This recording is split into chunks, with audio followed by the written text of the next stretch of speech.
Revolutionary गोयंकार पार्टींत सुरू आशिल्ल्या अंतर्गत वादाचेर आनी पक्षाच्या फुडाराचेर व्हड कायदेतज्ञ आनी ज्येष्ठ ॲडव्होकेट क्लिओफाटो अल्मेडा कुटिन्हो हांनी भाष्य केलां. पक्षांतलो अंतर्गत विवाद कायदेशीर प्रक्रियेंतल्यानूच सुट्टलो. निवडणूक आयोगाच्या दप्तराचेर आनी पक्षाच्या घटनेप्रमाणे कोणाकडे अधिकृत अधिकार आसात हाचेर राजकीय पक्षाचे आनी त्याच्या निशाणाचे फुटबॉल सिम्बॉल फुडार आधारून आसतले.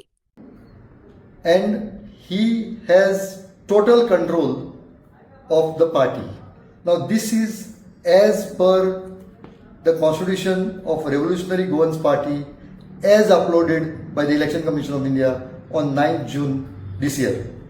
Now if that is so, म्हाका तरी दिसना आनी कोणाकूय डिसिप्लिन एक्शन घेवपाक डिसिप्लिनरी एक्शन घेवपाक अधिकार आसा म्हणून. So the suspension or termination of Viresh Borkar by Ashish or the group which is claiming to be core committee, I don't think they have the power, jurisdiction and authority to issue such a order. Muge Bashin, this power vests in the national president.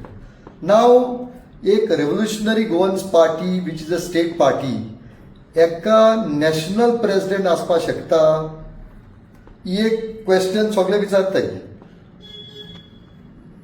मुगे भाशेन state कमिटीक और state पार्टीक state president आसतलो, पूण the constitution of the revolutionary Goans party से that they have a national president and their national president has the power of discipline.